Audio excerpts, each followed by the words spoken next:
देखिए, छोटा सा टॉपिक लेकर आया हूँ। टॉपिक है पोर्ट्स। हम बात कर रहे हैं बंदरगाहों की। अभी चर्चा में था कि सेंट्रल गवर्नमेंट ने महाराष्ट्र में वाधवान पोर्ट जो है वो अभी बनाने के लिए सैंक्शंस कर दिया है।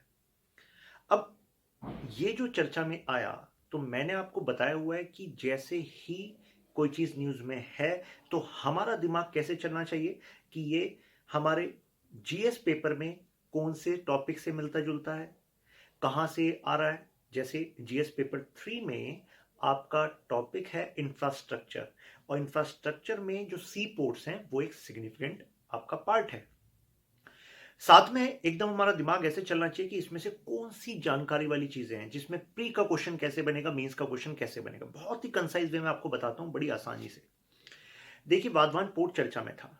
साथ में ये बात आई कि इसको बनाने का एक पर्पस ये है कि जो अभी हमारे देश का सबसे बड़ा कंटेनर कैपेसिटी के हिसाब से, जो आपके कंटेनर्स आते हैं कंटेनर कैपेसिटी के हिसाब से, जो सबसे बड़ा पोर्ट है JNPT, Jawaharlal port trust, Jawaharlal Nehru port trust, जो कहां है, महाराष्ट्र में ही है।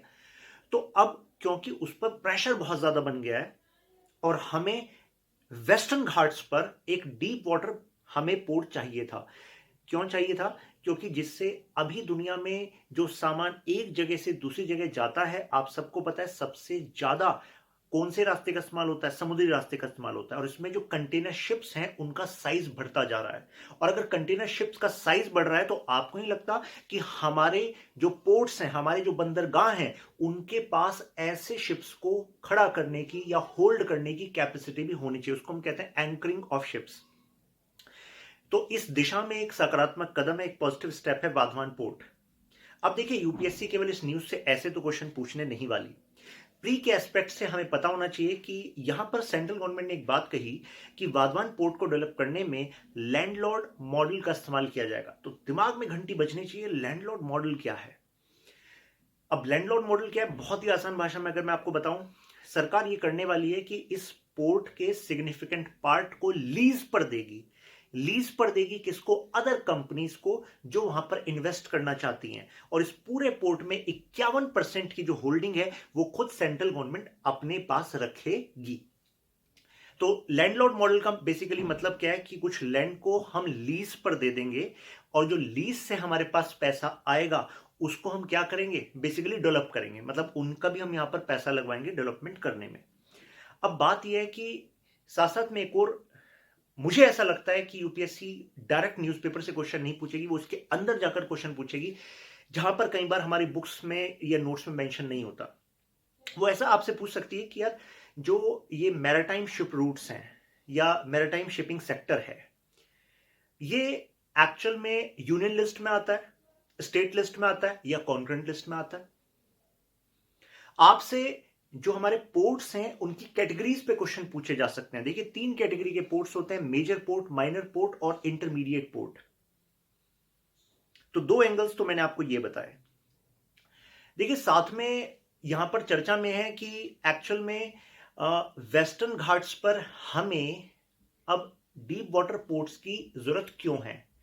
और जब आप ये बात पढ़ रहे हैं तो आपका ध्यान इस पे भी जाना चाहिए कि एक्चुअल में क्या इंडिया अपने पड़ोसी देशों से इस शिप, अपने पोर्ट होल्डिंग कैपेसिटी में किस जगह पर स्टैंड करता है, यह भी हमें पता होना चाहिए। बहुत ही आसान भाषा में ऐसे समझ लीजिए। देखिए, 3 तरह के port, major port, minor port और इंटरमीडिएट पोर्ट। पहला क्वेश्चन आपसे पूछा, भाई ये किस में आता है? यूनियन लिस्ट में आता है, स्टेट लिस्ट में आता है, कॉन्करेंट लिस्ट में आता है? देखिए, answer is concurrent list. Concurrent list का मतलब क्या होता है? समवर्ती सूची हिंदी वालों के लिए। इसका मतलब क्या होता है? इसका मतलब यह होता है कि इस मुद्दे पर कानून बनाने की शक्ति सेंट्रल गवर्नमेंट के पास भी और स्टेट गवर्नमेंट के पास भी है। अब सेंट्रल गवर्नमेंट कौन से पोर्ट्स पर और स्टेट गवर्नमेंट कौन से पोर्ट्स पर? तो ध्यान रखिएगा, जो मेजर पोर्ट्स हैं वो सेंट्रल गवर्नमेंट के अंडर आएंगे, और माइनर और इंटरमीडिएट पोर्ट्स जो हैं वो स्टेट गवर्नमेंट के अंडर आएंगे। Got it? अब तो इस तरीके से आपको इसको जानना है। उम्मीद करता हूं कि आपको ये छोटा सा पार्ट क्लियर हुआ होगा। साथ में मैं आपको ये भी बता दूं, आपका ध्यान ऐसे भी जाना चाहिए कि यूपीएससी का एक ट्रेंड है कि जब कोई इस तरह की चीज चर्चा में होती है तो मैच द फॉलोइंग से क्वेश्चन पूछ लेता है। तो आपके लिए इस वीडियो के अंत में मेरा सवाल जो मैं आपके लिए छोड़कर जा रहा हूं वो ये है कि आपको मेजर जो पोर्ट्स हैं इंडिया के वो देखने हैं, कौन सा पोर्ट किस जगह है और वो किस लिए फेमस है। जैसे आपको ध्यान देना होगा कांदला पोर्ट कहां पर है, लोकेशन क्या है कांदला पोर्ट की, क्या इंपॉर्टेंस है कांदला पोर्ट की, मुंबई पोर्ट, मजागाउन पोर्ट, तो वाइजैक पोर्ट। तो कहने का मतलब यह है कि इस वीडियो के अंत में जैसे ये वीडियो एंड हो तुरंत आपको क्या करना है, सर्च करना है major ports of India, location उसकी देख लेनी है और उसके बारे में जो विकिपीडिया में स्टार्टिंग की 6-7 लाइंस दे रखी हैं एटलीस्ट वो आपको पता होना चाहिए। फिर मिलते हैं नेक्स्ट वीडियो में, तब तक के लिए अगर आपको कहीं पर भी कुछ लग रहा है कि